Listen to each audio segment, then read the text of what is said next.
Humans didn't conquer the galaxy through peace. They did it by accident. Ambassador Threx of the Vokarii Empire regretted many things. Signing the Human Alliance Treaty ranked just below trusting the Krzel with the dessert tray at intergalactic summits. But unlike the gelatin explosion of 8121, the consequences this time were worse than sticky floors. They were irreversible. Threx blinked slowly, his three eyelids struggling to suppress the tremor in his neck fronds as he watched the feed. A single human, Private Cole, stood ankle-deep in the ash of what used to be the Krylth command spire. Smoke billowed behind him like a stage curtain after a finale. Cole chewed something. Gum, probably. The species had an unsettling tendency to snack in post-combat zones. "How did we lose 32 gunships to 1? Threx croaked. General Marn didn't turn to answer. His eyes, 6 of them, remained fixed on the screen. He was annoyed. Annoyed? Someone called his rifle a toy. Threx dropped into his diplomatic hover chair, deflating like a crushed fruit slug. The Vokarii had once prided themselves on foresight, strategy, subtlety. That was before they met the humans. 2 galactic cycles ago, the Galactic Compact had convened to discuss Earth's formal admission. The room had been tense, skeptical. The humans were brash, under-equipped, and smelled faintly of acid and wet fur. They laughed at threats, ignored protocol, and won battles they had no right to survive. The Talon Empire had voted no. The Krylth abstained. The Jar Consortium laughed and broadcast their refusal live. They were all gone now. Every empire that voted against human integration had either collapsed or been absorbed into Terran protectorates. Not through conquest, at least not at first. It started with peacekeeping missions. The humans showed up in battered carriers with nicknames painted on the sides. Nancy, Big Al, Murder Parrot. They offered aid, built outposts, trained locals, and then, inevitably, someone tried to assert dominance. It never ended well. The worst incident had occurred on Jaris Prime. A Jar warlord, convinced of his species' mental superiority, declared martial law and seized a joint facility. He took 4 humans hostage. Standard galactic response would have involved negotiations, months of careful diplomacy, perhaps a trade. The humans sent 3 Marines and a dog named Kevin. 17 minutes later, the hostages were free. The warlord was buried in his own throne room, and Kevin was awarded a medal for chewing through a power conduit that disabled the city's defense grid. When asked about his tactics, the squad leader, Sergeant Doyle, simply shrugged and said, "Felt right." The Galactic Council didn't ask for a report. They issued medals. Back on the Vokarii station, Threx rubbed his temples, which for his species involved softly tapping his skull with 2 knuckled antennae. "Do you understand what this means?" General Marn nodded. Yes, the Krylth thought the humans were bluffing. Again. They always think that, until the humans stop laughing. Marn's comm blinked. He accepted the feed. A Terran officer appeared, Commander Briggs, face like a granite statue and eyes that looked permanently disappointed in gravity. He nodded once. "General, Ambassador, the Krylth capital is neutralized. We've secured all major command points. Casualties on our side, 2 sprained ankles, and 1 incident involving a falling sandwich." "A what?" "One of our boys dropped his lunch from a drone during insertion. Hit him on the helmet." "Fatal?" "No, just messy." Briggs cut the connection. Threx stared at the black screen, his breath slow. Why are they like this? Marn offered the only explanation that had ever made sense. They evolved on a death world, Ambassador. Their oceans tried to eat them. Their plants lie. Even their pets can unhinge jaws. Survival meant getting creative. Creative is one word for it, Threx muttered. Reckless is another. But it wasn't just recklessness. That was the part most empires missed before they crumbled. Humans weren't just aggressive. They were adaptive. You hit them hard. They hit back smarter. You beat their armies. They trained civilians. You block their fleets.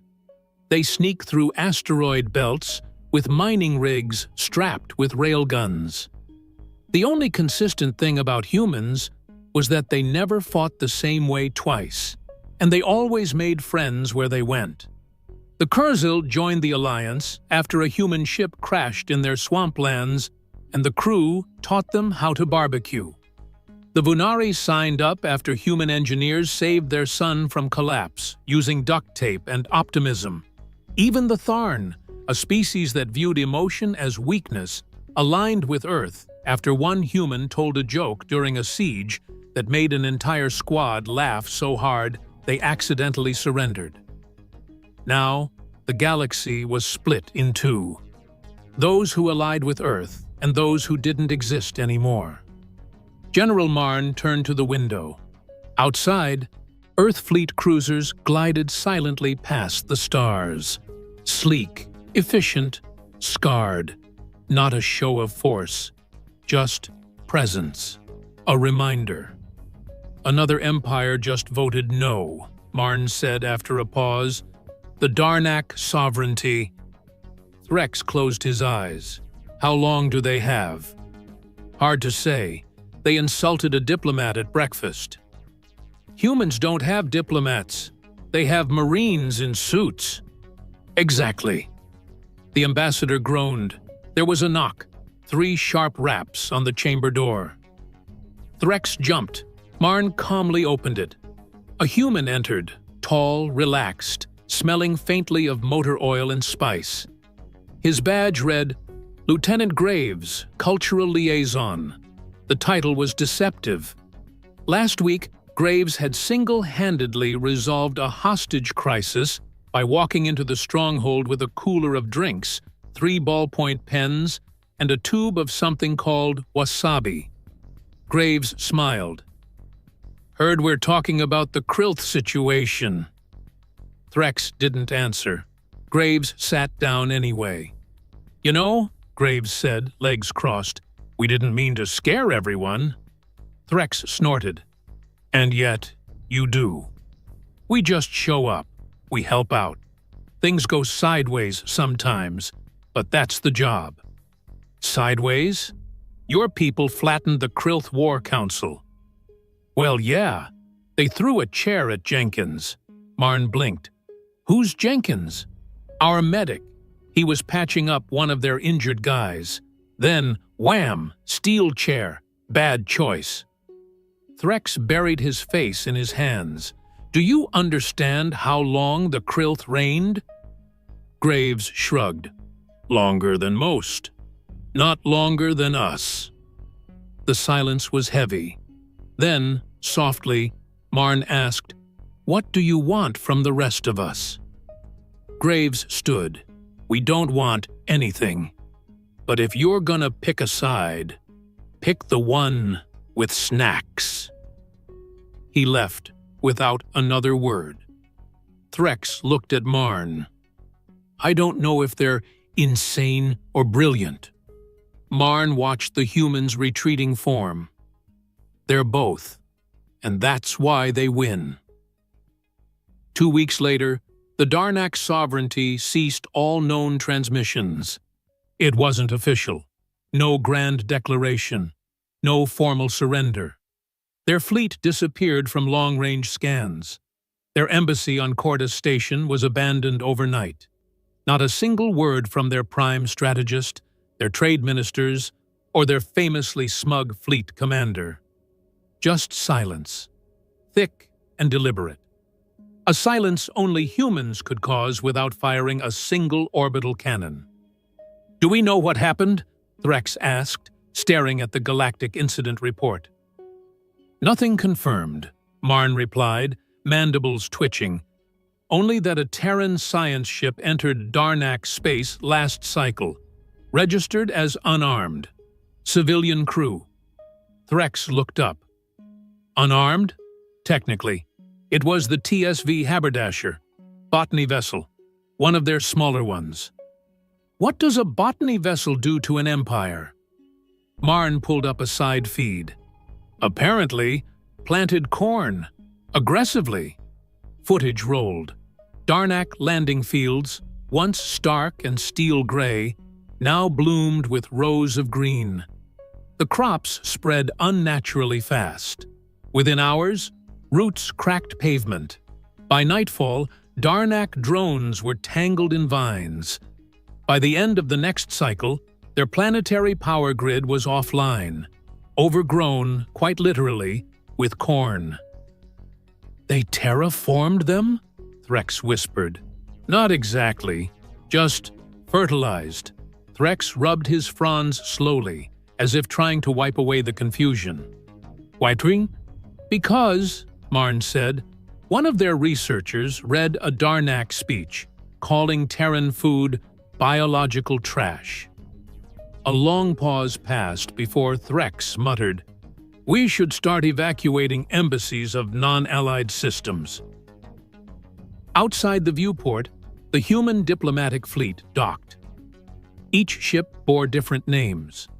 Slapstick, Lucky Break, Diplomatic Immunity. One was painted bright orange and had a decal of a pineapple with sunglasses.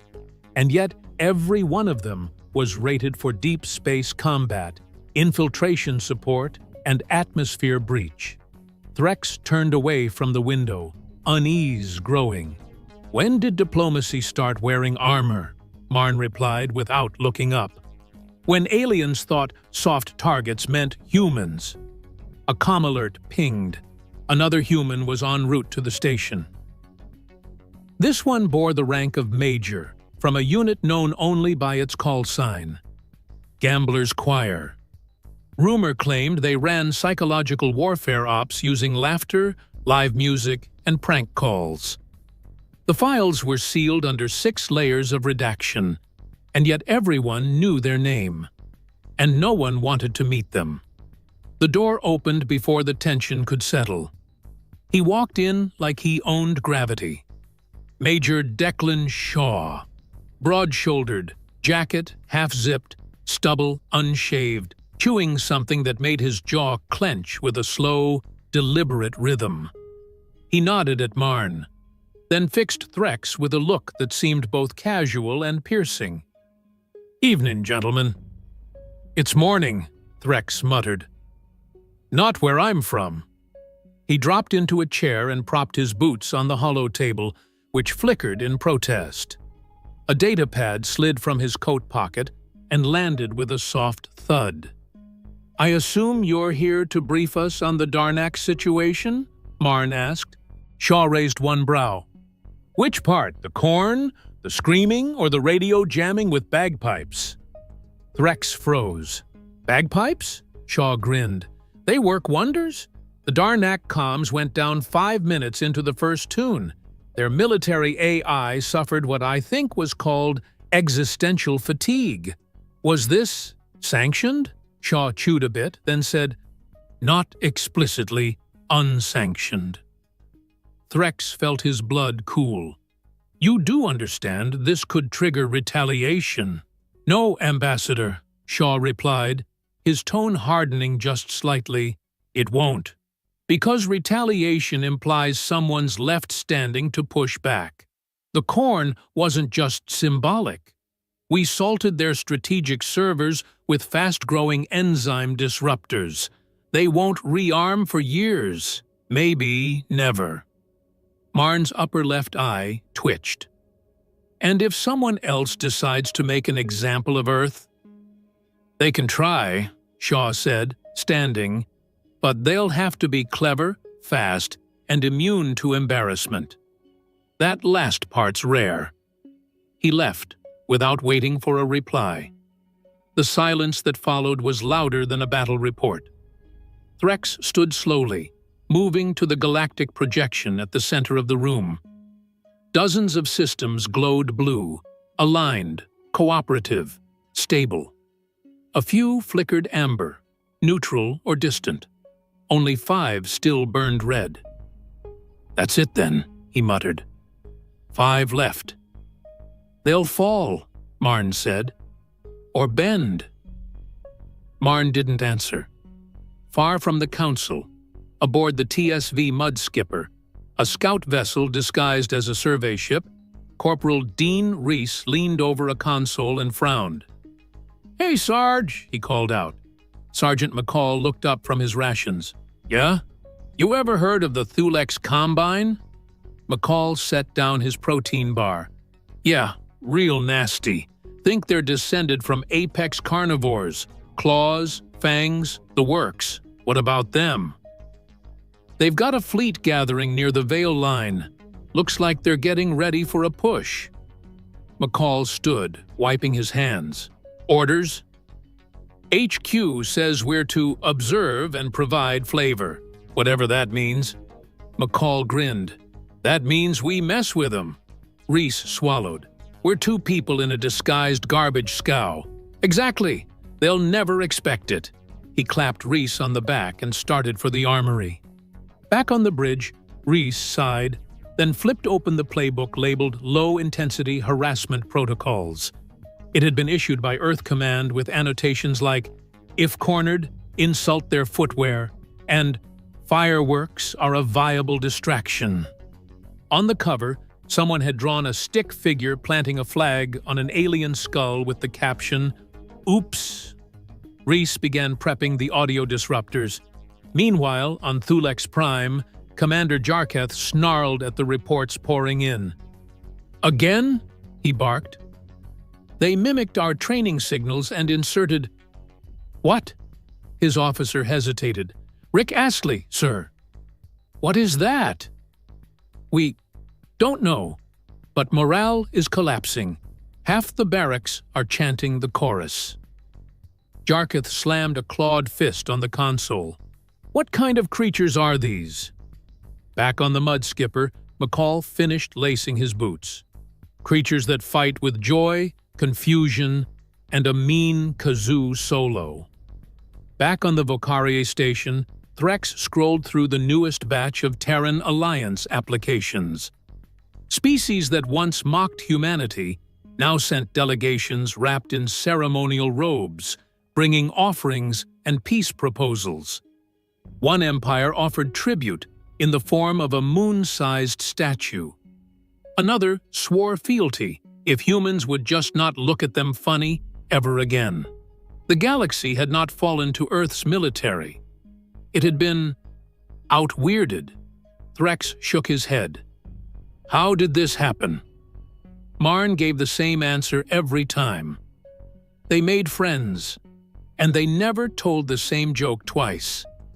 But both knew something else lingered behind the laughter, the cornfields, the kazoo ambushes. Something darker. Not rage, not bloodlust, but a capability, hidden, patient, precise. And one of the remaining 5 red systems was about to find out what happened when Earth stopped smiling. It started with a scream. A single, high-pitched, full-frequency shriek echoed through the galaxy-wide comnet, sent from deep within Yulaxian territory. It was cut off after 2 seconds, but not before dozens of listening posts caught it. Not before the translation AI flagged the source language as ancient Willaxian military code for "they are inside." No one had declared war. No fleets were seen crossing borders. The Terran Assembly hadn't issued a single communique. But the Yulaxian Empire, the second-largest non-allied power, known for their brutal efficiency and absolute control, had lost contact with their core systems within 18 hours. Their skywall defense grids didn't activate. Their orbital mines didn't detonate. Their homeworld, Yulax Prime, simply stopped answering. General Marn watched in silence as the red beacon marking the Elaxian Empire flickered, then went black. Ambassador Threx stood beside him, his arms locked behind his back. No reports, no distress calls, no known engagements. Marn's mandibles were still, which means the humans didn't fight them. Threx gave a slow nod. They unmade them. Rumors spread fast. Some said Earth used biological agents that only activated after laughter. Others claimed a single Terran operative infiltrated the Emperor's palace disguised as a fruit vendor. One particularly absurd story suggested the Elaxian economy collapsed after Terran hackers inserted randomized decimals into all their financial systems, destabilizing entire markets with jokes about rounding errors and bagel futures. No one could confirm what really happened, but everyone got the message. One of the 5 remaining red systems blinked green that same day. Another broadcast a music video featuring a Terran boy band and the phrase, "We surrender. Please don't come here." Threx returned to his chamber and poured himself a measure of brewed braca leaf, hands shaking slightly. He didn't hate the humans, far from it. He admired their innovation, their stubborn kindness, even their ridiculous jokes, but he no longer questioned their supremacy. You couldn't fight what you didn't understand, and no one understood humans. On a rocky moon in the formerly Elaxian sector, Sergeant McCall adjusted his jacket and leaned against the hatch of the mud skipper. Around him, a dozen human engineers dismantled what had once been a planetary defense cannon. One was using a crowbar. Another whistled a cheerful tune from an old Earth cartoon. Reese approached, holding a scanner. No sign of survivors. Whole place is empty. Not even resistance. Just empty halls and lights still on. McCall lit a match on his boot.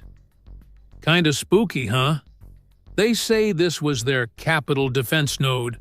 Yup. They say we didn't shoot once. Also, yup. Reese paused. Did we do this? McCall shrugged. Define we. Did we hack them? Poison them? Gas them? What? McCall tossed the match away. Reese, the only thing we did was show up. That's impossible. Not for us. He walked off, whistling the same tune the engineer had been humming. Reese looked back at the empty city carved into the stone, lights humming, fans spinning, food still steaming in a cafeteria tray, as if everyone had simply walked out. Back on the Vocaria station, Threx addressed the Galactic Compact. The time for neutrality has passed, he said, voice steady. We stand now in a galaxy shaped by the choices of species that underestimated a force they couldn't quantify. A force that brings war wrapped in generosity, peace wrapped in chaos, and humor sharper than any blade. The chamber was silent, not in fear, in awe. They did not ask for our loyalty. They earned it. Through sacrifice, through aid, through absurdity, and through the simple, terrifying truth that they are willing to fight for anyone who calls them friend. He turned from the podium. Every light on the Alliance map glowed blue. 2 cycles later, on a quiet jungle planet near the galactic rim, a group of cadets from various species sat cross-legged in the grass, listening to an old Terran veteran. His name was Briggs. He'd retired from Earth Command, but traveled often, telling stories. He was missing part of one hand and had a steel plate in his jaw, but his eyes still glittered when he spoke. "You want to know why they follow us?" he asked. The young ones nodded. "It's not the ships, not the weapons, not the tech. It's because we remember.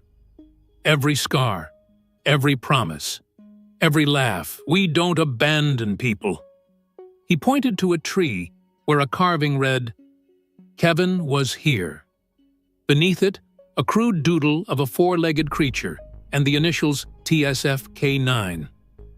"That's Kevin," Briggs said. "Saved a whole battalion. Got more medals than me. Ate them all, too." The cadets chuckled. Briggs leaned forward. "Here's the thing. We never wanted to rule. We wanted to belong, to help. But when people pushed us," he tapped his chest, "we pushed back, hard." A small Tharn cadet raised a hand. "Why don't people fight you anymore?" Briggs smiled. "Because the smart ones back us. And the others?" He looked into the horizon. "They don't get a second chance." The last two red systems never turned blue. But they didn't stay red either. One was now labeled uninhabited, caution, ghost frequencies. The other, simply marked with a human phrase, "Here be dragons."